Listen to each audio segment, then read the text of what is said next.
Hello and welcome to Blush, the world's first wellness show that's actually entertaining. I'm Hiva and I quit law so I can help you look and feel your best. Together, we get into food, nutrition, all the latest wellness trends, but we also laugh, get silly, drop a few F-bombs, and go on a million tangents. So if that sounds like your vibe, we're about to be best friends. Hello, happy fucking December. Can you believe it's fucking December? How many times can I say fuck in the first 30 seconds of this episode? Woo, let's go.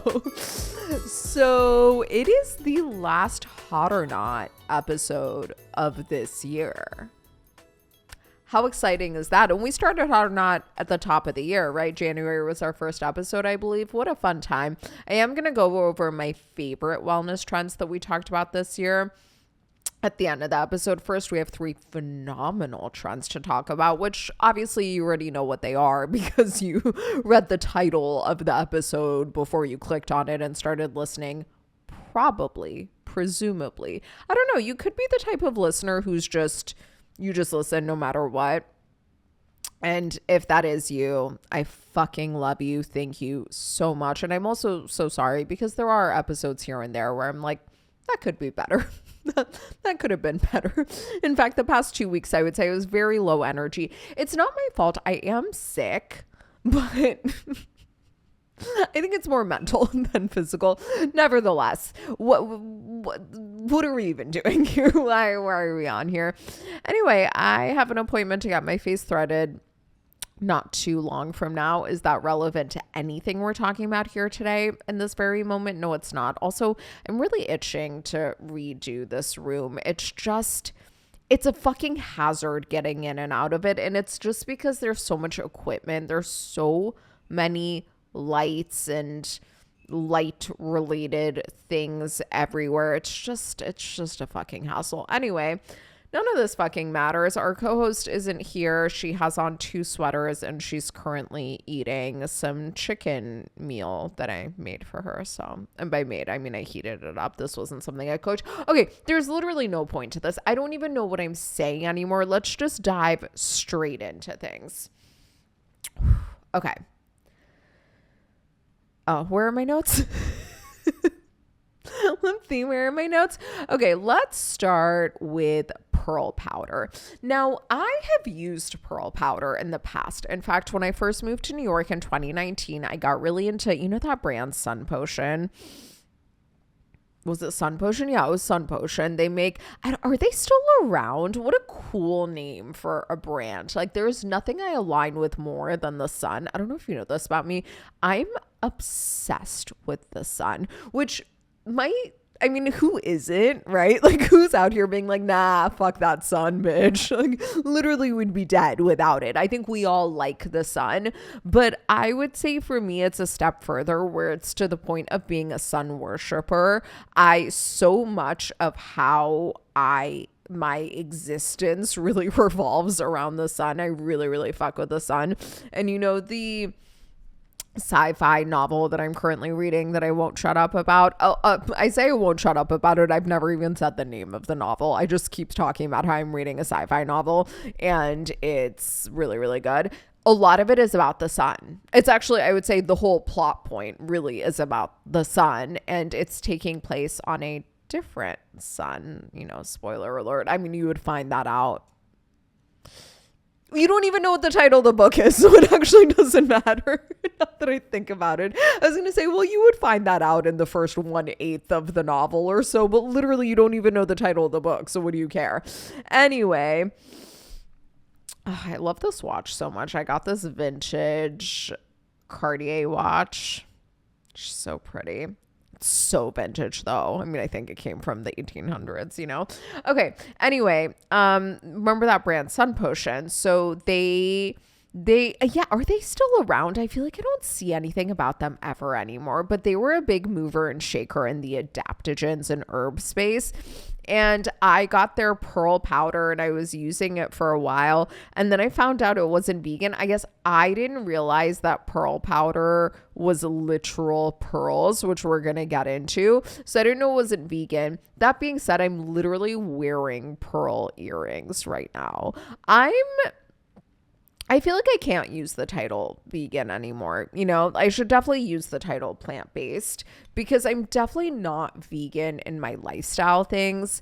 I do my best where I can, but I was actually having a conversation with someone in my DMs who's also vegan, and her and I philosophy is very similar. She was saying that she will buy leather because she just finds the environmental impact of recycled leather to be so much less than synthetically made vegan leather. I think that there's a lot of nuance to these conversations anyway, so I try my very best to not really buy leather, but instead, I mean, I have leather things from before I was vegan, and then sometimes I get gifts that are leather. But you know, I bought a leather bag this year. I don't know, whatever. I'm not perfect, but I do my best where I can. So that being said, I feel like if I'm wearing pearl earrings, I should be able to have pearl powder, right? Like what? Why? It's the same thing. Whereas I don't think it's the same thing as far as leather and eating meat, for example. We're killing far more animals for meat than we are for leather. Like, I would imagine we're just using the leather from the cows that we're killing for eating to make. You know what? Let's ask ChatGPT about this. Hey, I have an unrelated question. So I consider myself to be vegan, but I'm not necessarily vegan in all of my lifestyle things. And one thing specifically is I do own some leather. And part of how I've justified it in my mind, which quite frankly might be bullshit, I'm open to you telling me it's bullshit, is that we are killing so many cows every year for the meat. And I feel like we're probably just using a small fraction of that for leather. So it's not like we're killing extra cows to make leather. Is that correct or no? Talk to me. All right, let's see what he says. And yeah, I do call chat he because he's kind of been dog shit lately. That's a really thoughtful question. I love how chat will always do that. Just tries to gas you up so you don't get mad. Okay. The short version, it's partly true that most leather comes from cows already killed for meat, but it's not the full story. Leather isn't just a byproduct of the meat industry. In many cases, it's a co-product that has its own economic value and can help drive demand for cattle. Okay, well, that's not ideally what I wanted to hear. So the majority of leather... not what we came here for, but whatever. The majority of leather, especially in the US and Europe, does come from cattle slaughtered primarily for beef or dairy. Yay. However, hides are not worthless leftovers. Okay, I didn't say it was a worthless leftover.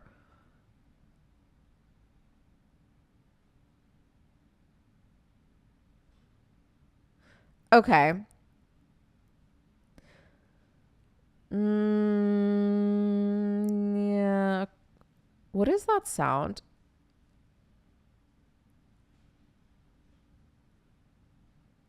Yeah. Okay. Interesting. Yeah. Apparently, a lot of people actually do believe, do kind of almost, they, I'm not the only one who has this belief, basically. It's not a very purist vegan view, but a lot of people do have this belief, and it does seem to be rooted in a little bit of logic. So, yeah. Also, hold on. Were there statistics here? Yeah, okay, whatever. Anyway. Back to Pearl. So, yeah, I did stop taking it.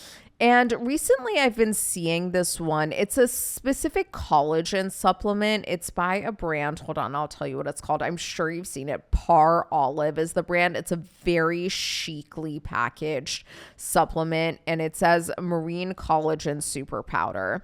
And by the way, I was starting a herb line in 2019. I was working so hard on it. And then when everything kind of got fucked in 2020 with supply chain, I just abandoned it. And by that point, I already had the podcast. But what was I going to say? Wow, I'm really losing my train of thought today. Oh my God, am I okay? I just got so faint so quick. Oh, and I was going to call them super powders. So I'm glad someone else is using the term because mine never made it to market. So now this Par Olive collagen super powder, it has a few ingredients in it. It has marine collagen in it, which I would not take, you know. It has coconut milk powder, which why? It has Australian kakadu plum, which is something I'm going to have to do a lot of research into, and then the pearl extract. So because of the supplement, and I think Victoria Beckham said that she takes a supplement. I just have been seeing it more places, and we've talked about collagen and shit like that, but I feel like we need to talk about pearl powder. So pearl powder is literally finely ground pearls. It can be either freshwater or saltwater, and they're often made from pearls that are below jewelry grade. So this is interesting. Chemically, pearls are predominantly calcium carbonate with some organic matrix and trace minerals. And it's been used in TCM, traditional Chinese medicine, for many, many years, and Ayurveda, they say. I didn't know about Ayurveda, but I knew that it's been used in TCM for a long time. And when I took it, I was told that it's a beauty supplement. It's good for your skin. So it is marketed as being helpful for skin rejuvenation, smoother skin, more even tone, reduction of fine lines, improved radiance. Yeah, I think I'd heard the radiance claims back in the day. It can also be used topically. Apparently, the claim is that when used topically, it stimulates fibroblasts, which are cells in skin that produce collagen, improve wound healing and skin cell growth. And as an internal supplement, it's supposed to provide trace minerals, amino acids, calcium, etc., and therefore it supports the skin from within.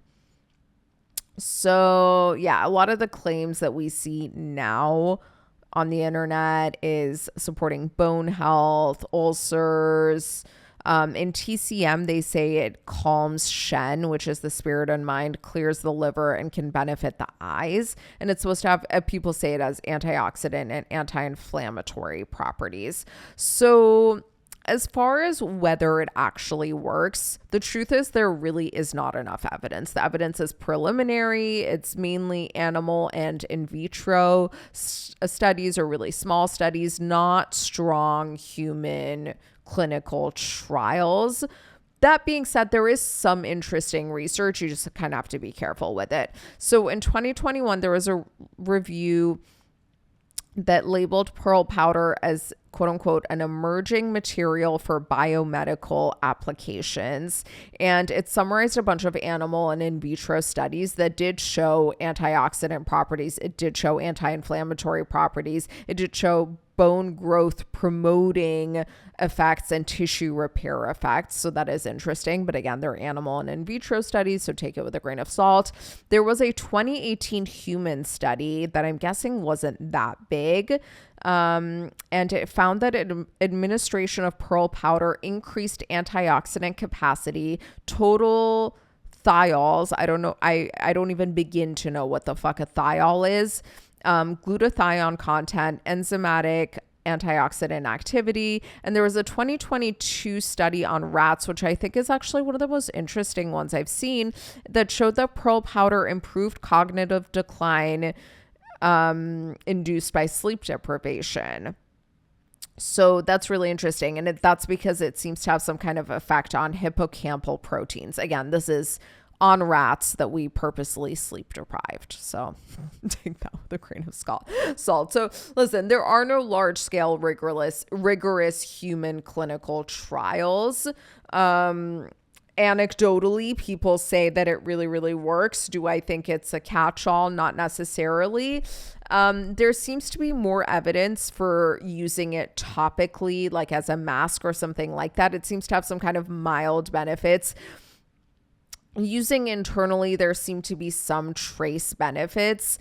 Overall, though, it is important to note that all of the benefits that you potentially are seeing is because pearl powder is really rich in minerals, especially in calcium. So I don't know that it provides any sort of benefit that would exceed or be different from just ingesting a lot of minerals.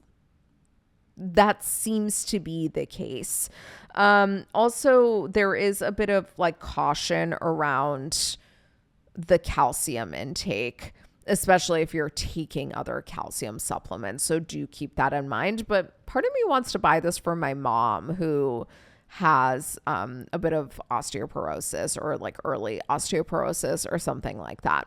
Okay, so the next trend, as again, you know, because you presumably have read the title of the episode, is Propolis.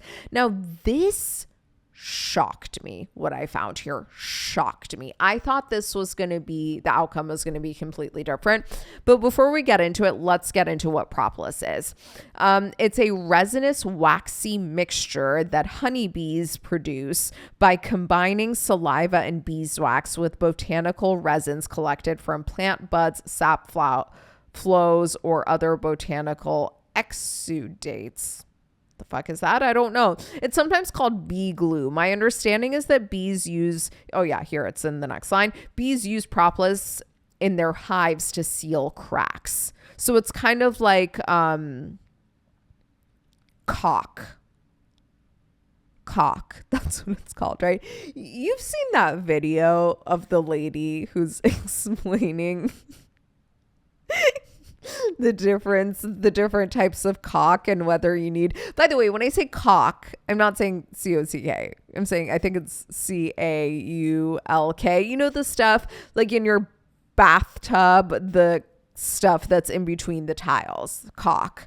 You've seen that video where the lady's describing the difference between white caulk and black caulk, and when you should use white caulk and when you should use black caulk. If not, look it up. Just look up those words. You'll find the video. It's fucking hilarious. You should definitely watch it. Even if you think you know where the joke is going, it's still worth watching. So my understanding is that propolis is a little bit like caulk for the bees. They use it to seal cracks in their hive.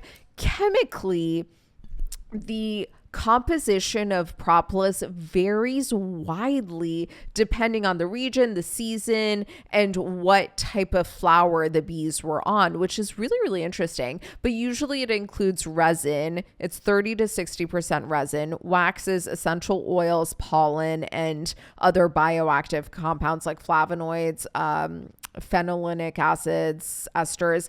Now, do you want to know something? I don't actually know what resin means. Like, I know it's kind of a sticky substance, but I don't technically know what resin means. Let's ask ChatGPT. Hold on. Hi, weird question, but literally, what is resin?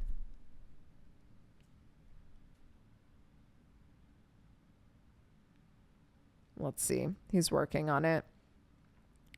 Resin, he said, not weird at all. Resin is one of those words everyone throws around, but it's super broad. The simplest definition. Okay, we really have to get through this. I can't just dick around here all day. Resin is a thick, sticky substance that can either come from plants or be made. Okay, so I kind of knew that already. Okay, let's go back to our propolis talk. Oh my God. Okay, it's going to be like 15 minutes before I get there. Okay. So you may have seen propolis in immunity type things, right? Like the Beekeeper's Naturals, propolis throat spray, things like that, immune boosting things. And a lot of the claims around propolis are around immunity. So it's said to be antimicrobial. It's said to fight bacteria, viruses, fungi. It's meant to be anti-inflammatory, antioxidant, wound healing, tissue repair. Topical propolis especially is claimed to accelerate wound closure, which I guess makes sense when you think about it. If bees are using it to seal their hives, then why can't we use it to seal our skin? Yeah, a lot of immunity claims. And then it has been used in skincare a bit. Now, I haven't Oh, actually, that's not true. Oh, by the way, speaking of how vegan I am, one thing I do make exception for are bee products. I just have talked to a lot of bee farmers, and a lot of what PETA claims about bee farmers doesn't seem to be true. I've talked to so many of them, and pretty much all of them will say, yes, some bee farmers might do some of these things, but the vast majority would not, in part because your bees would riot. Like, they wouldn't even have it. Like, it's not in keeping with the nature of beedom. A lot of the things that PETA says. So I do use some well-sourced bee products. I do have one Corsex. I think that's how the brand is pronounced. It's Corsx. It's a K beauty brand. I do have one product that has propolis in it, but I actually haven't used it in so fucking long. I should start using it again. But I love other bee products topically on my skin. Royal jelly, just like a thin layer as a little mask. I think there's nothing quite like it. Anyway, and I recently started taking some propolis. I started taking the Beekeeper's vitamin C and propolis sachets, and then also the little brain fuel thing that has propolis in it. I started taking those for my fucking sinuses and just how run down I am. And I have so much brain fog, and I'm just having a hard time kind of formulating sentences and stuff. So I started taking those, but it's only been a couple of days, so I can't really speak to it. I will say I've used a lot of those propolis throat sprays, and I've never thought that they work. But I do buy a propolis tincture from the farmer's market that I do think really helps when I get sick. Anyway, this shocked me. I 100% thought that propolis was like slam dunk, fully proven for immune support. That does not seem to be the case. There is some interesting data, especially in vitro type studies and animal studies and some small human trials, but the claims are very preliminary. There actually isn't that much research. So there are several reviews that note that propolis has broad potential to be antimicrobial and anti-inflammatory and antioxidant. There is more evidence for the wound healing, especially topically, which again makes sense. There is a systematic, right? I just wanted to make sure it's not systemic, because those are two words that, just at first glance you can read wrong. There was a systematic review / meta-analysis that found promising results for wound healing and skin ulcers. Again, that makes a lot of sense.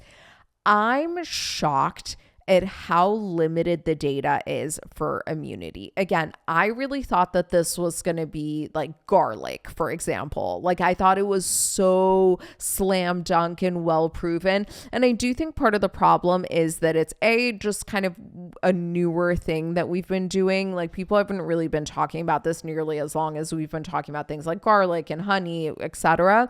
And the other thing is propolis has so much variability. Propolis, as we talked about, from different plants, bees, regions, etc., the makeup is so inconsistent that it actually makes it really, really hard to study. So yeah, there is a lot of traditional evidence around it, and there is some emerging scientific evidence. Do I think it could help? Yeah, I think it could. And I kind of want to get more propolis skincare. I think that there isn't nearly enough. Like, if I were to start a beauty brand today, I would maybe do a very bee-powered beauty brand. I don't think we have enough bee product beauty stuff out there. And the ones that are just kind of weird, not, I don't know, kind of gives sketchy is what I'll say. Like, you just don't see a lot of like really well-made chic packaging kind of. The Corsex, their propolis line, is kind of the only thing I can really think of that even exists. I would love a propolis and royal jelly eye cream. That sounds so good to me. I don't know why I'm suddenly craving that so much. Yeah. So yeah, there are some human trials that show reduced incidence of upper respiratory issues when using Propolis, but that's usually in combination with other supplements like vitamin C and echinacea. So like how much of that is the Propolis and how much of that is the vitamin C and echinacea, we don't fucking know. So it seems like it could be helpful, but we really don't know that well at the end of the day. And that brings us to our last trend that we're going to analyze today and also this year, and that is peptides, but specifically peptides for skin. But before we talk about peptides in skincare, I do want to kind of talk about peptides because I feel like peptide is a word that we've been hearing a lot, but I think the vast majority of us don't actually know what the fuck a peptide literally is. And I really, really, really have been searching high and low to get someone who's really well versed in this to come speak to us. My brother actually has a clean beauty manufacturing facility, and he manufactures a lot of the kind of big clean beauty brands that you see. So I did call him one day and I said, hey, do you know anyone who can speak confidently and well about what the fuck peptides are and peptides and skincare? And he was like, yeah, I can have one of my lab techs call you. And I said, ooh, what about someone who's entertaining and engaging? And he was like, no, no, I do not. Is this for the podcast? And I said, yeah. He goes, yeah, I really don't. Sorry. So that's cool. Also, if you are a said lab tech, I'm so sorry because apparently you were neither entertaining nor engaging. So that's fun for you. Anyway, a peptide is a short chain of amino acids. So I had a lot of questions about this, but basically amino acids are the building blocks of protein, right? And I think we're familiar with the amino acids. I believe there are 9 essential or so, and there are some non-essential. The non-essential ones our body can make using the essential ones, but the essential ones we have to ingest in our diet. I think we all were kind of familiar and comfortable with that concept. So again, because I'm someone who really has to understand things, I was like, okay, I need a lot. Like what is it? Like 3 amino acids together become a peptide? And then when does a peptide become a protein? Like, I just don't really understand the differentiation.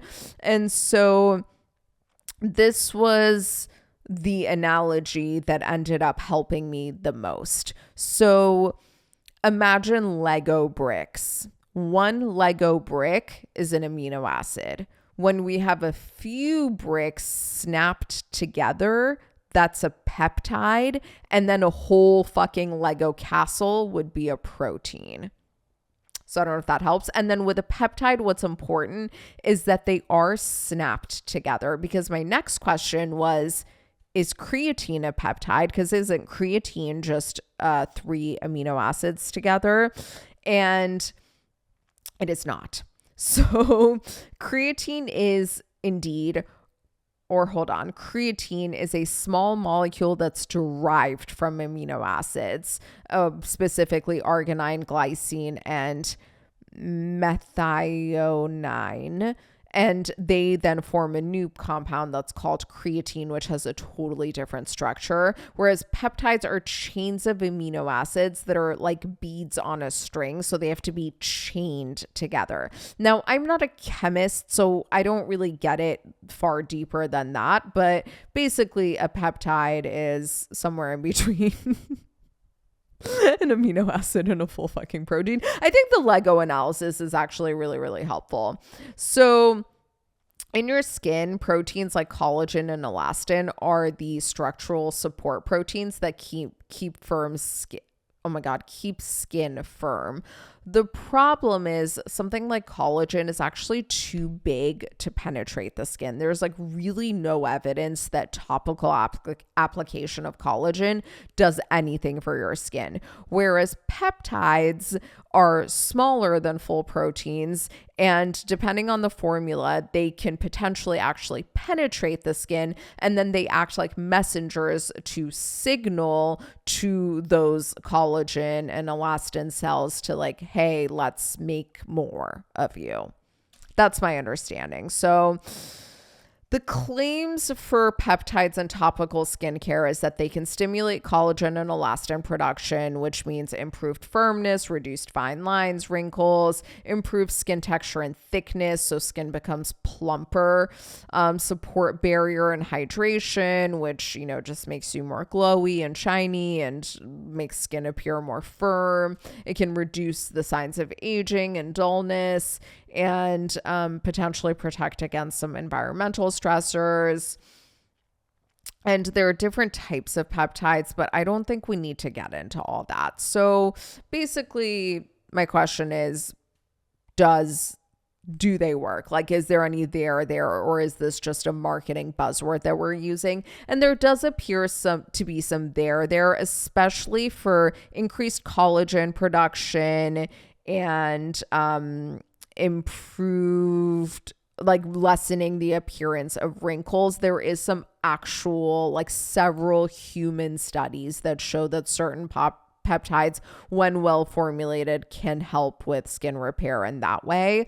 Experts also say that peptides can help with inflammation and support for aging skin. I don't know how well studied that is, but there are some things to be cautious about, specifically around penetration. So remember how I was saying that proteins like collagen are too big to penetrate the skin? There's like literally no evidence we've ever seen the topical collagen application actually penetrates the skin.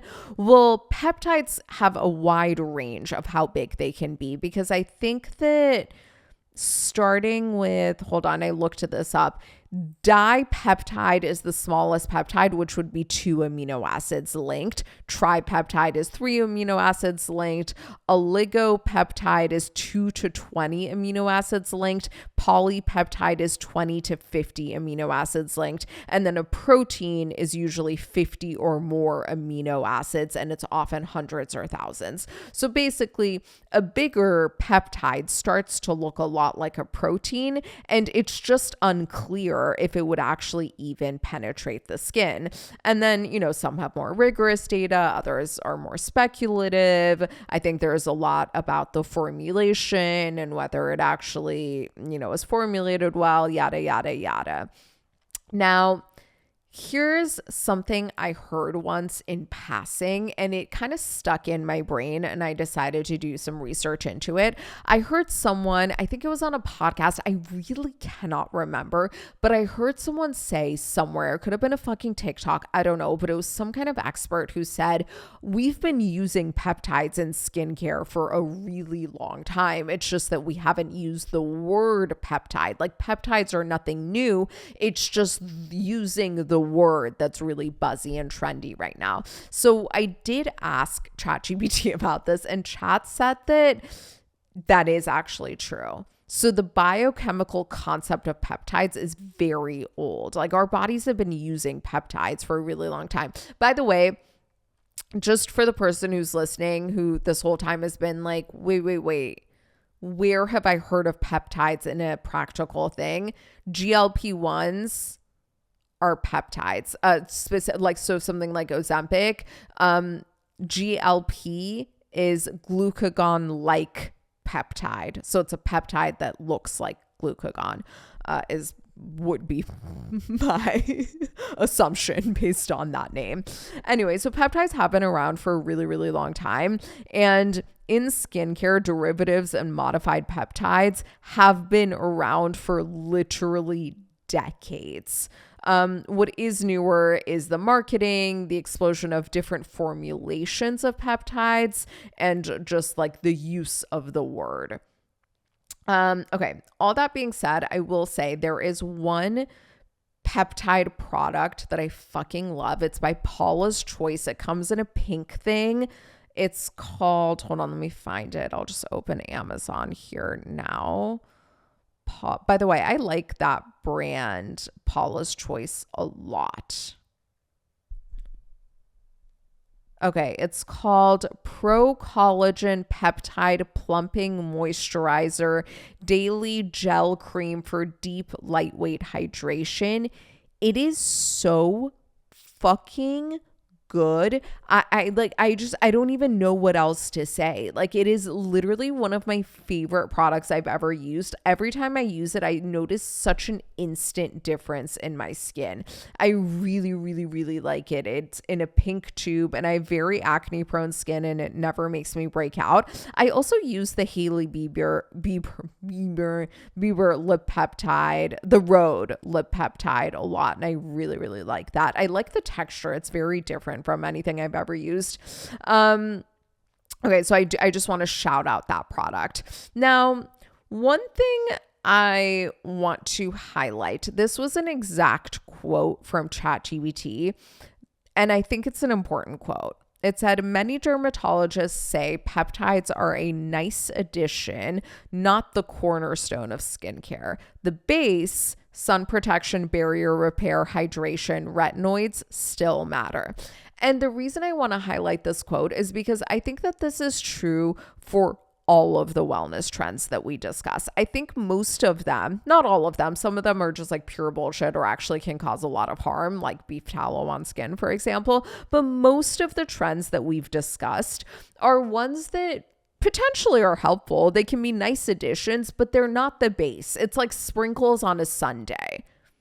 Like, certainly a nice addition. Look at those colors. Oh my God, the texture. But like, it's not going to be the substitute for the whipped cream or the hot fudge or the maraschino cherry, which gross, but whatever, if that's your thing, go off. Or the fucking ice cream itself. If someone handed you a bowl of fucking sprinkles, you wouldn't be like, what a beautiful sundae. You'd be like, no, this is weird. I'm not going to eat this. Give me some ice cream and then put the sprinkles on top. Also, where I come up with analogies of things that literally do not relate to my life in any way, shape, or form, I literally don't remember the last time I had a sundae. Like, I've probably had one sundae in my entire life. I actually don't like whipped cream, fun fact about me. So even before I was vegan, it's not really my thing. It's too sweet.